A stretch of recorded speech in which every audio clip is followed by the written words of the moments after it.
সহযোদ্ধারা আমার সামনে উপস্থিত আছেন, যারা বাউফলের কৃতি সন্তান।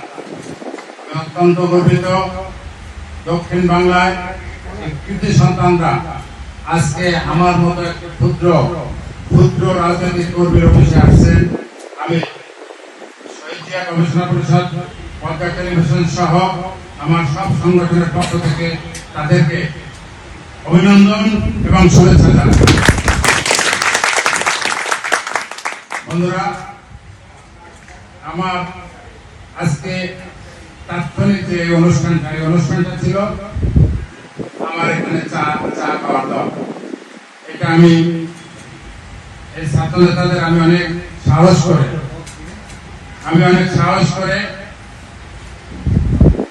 অনেক আবদার নিয়ে বলেছিলাম আমার অফিসে এক সময় চা খাবা। সেই সুবাদে তারা এখানে আসছেন।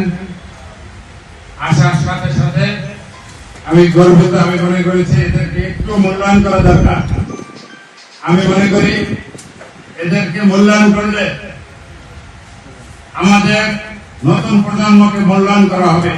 তারুণ্যের অহংকার। জাতীয়তাবাদী ছাত্রদল 1979 সালের 1 জানুয়ারি শহীদ রাষ্ট্রপতি জিয়াউর রহমানের হাতে জন্মগ্রহণ করেছিল।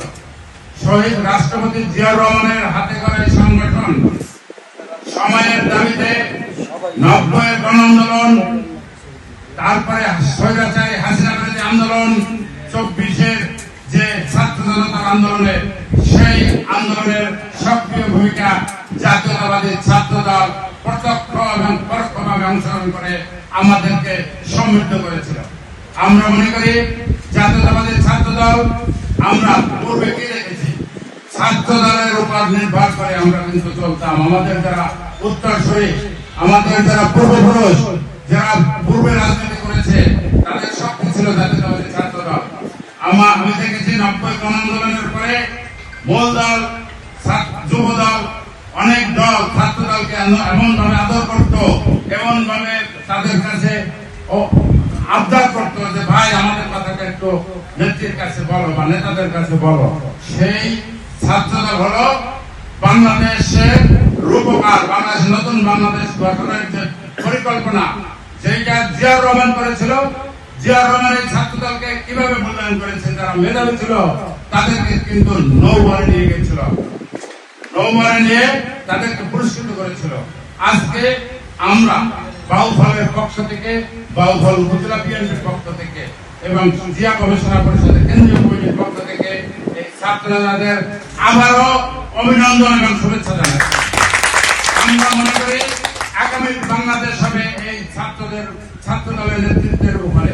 এই ছাত্র নেতারাই আগামী বাংলাদেশ বিনির্মাণ করবে।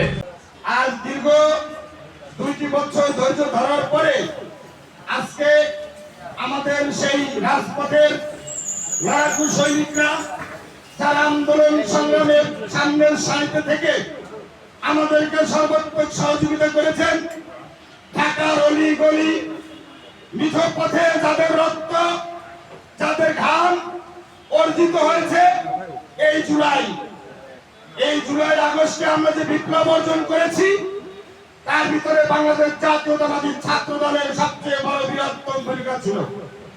তাই আমি সেই জায়গা থেকেও তাদেরকে আন্তরিক শুভেচ্ছা অভিনন্দন জানাই। আসলে আজকে যারা পদ পজিশন পেয়েছেন তাদের প্রতি আমার একটি আবেদনও থাকবে। আমরা সততা ন্যায়ের সাথে শহীদ রাষ্ট্রপতি প্রেসিডেন্ট জিয়াউর রহমানের আদর্শকে ধারণ করে দেশনেত্রী বেগম খালেদা জিয়ার সেই আপোষহীন কণ্ঠ এবং আপোষহীন সাংগঠনিক, আপোষহীন দেশপ্রেম নিজের ভিতরে লালন করে আমাদের চেয়ারম্যান গণপ্রজাতন্ত্রী বাংলাদেশ সরকারের প্রধানমন্ত্রী জনাব তারেক রহমানের প্রত্যেকটি উন্নয়নমূলক কাজ এবং সাধারণ জনগণের পাশে দাঁড়ানোর যে অঙ্গীকার রাখবেন, সেই অঙ্গীকারে আমাদের বাংলাদেশ জাতীয়তাবাদী ছাত্রদল অগ্রণী ভূমিকা রাখবে ইনশাআল্লাহ।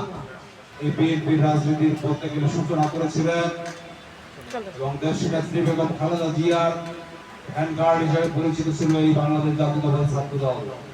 স্বৈরাচারের স্বার্থবিরোধী আন্দোলনের দীর্ঘ 9 বছর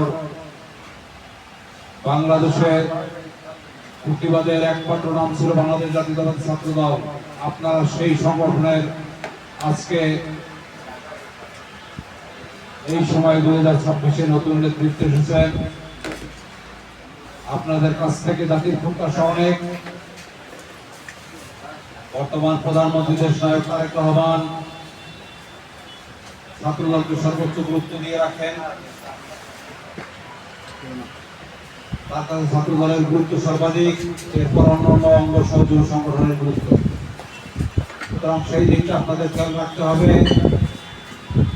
এবং তিনি আজকে যে মত বিনিময় সভা অনুষ্ঠিত হয়েছিল এখানে কাকরাইলে, আপনারা জানেন সেখানেও তিনি বলেছেন এই সরকারকে এগিয়ে নিতে এই অঙ্গ সহযোগী সংগঠনের গুরুত্ব অত্যাধিক। 5ই আগস্ট পরবর্তী বাংলাদেশ ফ্যাসিবাদ মুক্ত বাংলাদেশ, এখানে যাতে ফ্যাসিবাদ আর কখনো ফিরে না আসতে পারে, এখানে যাতে খুনি হাসিনার কোন দোষর আর নতুন করে বাধা তারা দিয়ে না উঠতে পারে, সেই দিকে সর্বোচ্চ গুরুত্ব দিতে হবে আপনাদের এবং খেয়াল রাখতে হবে যাতে করে সরকারের কোনো প্রকার বাধা আমাদের কিংবা আপনাদের কারো দ্বারাই কখনো সংগঠিত না হয়। এই সকল বিষয়ে সরকার পদক্ষেপ নেবে। আপনারা ইতিমধ্যে জানেন অনেকগুলো পদক্ষেপ বর্তমান মাননীয় প্রধানমন্ত্রী জনাব তারেক রহমান দিয়েছেন। ফ্যামিলি কার্ড, হেলথ কার্ড সহ অনেকগুলো কার্ড, কৃষক কার্ড, এই ব্যাপারে আমাদের সকলকে প্রচার প্রচারণায় থাকতে হবে। তার কথাগুলো কেন্দ্র থেকে প্রান্ত পর্যন্ত ছড়িয়ে দিতে হবে। এই গুরু দায়িত্ব তিনি আমাদের সকলকে পালন করতে বলেছেন। আমরা যাতে করে সেই দায়িত্ব পালন করতে পারি সেইভাবে আমাদের সকলকে সজাগ থাকতে হবে এবং সচেষ্ট থাকতে হবে।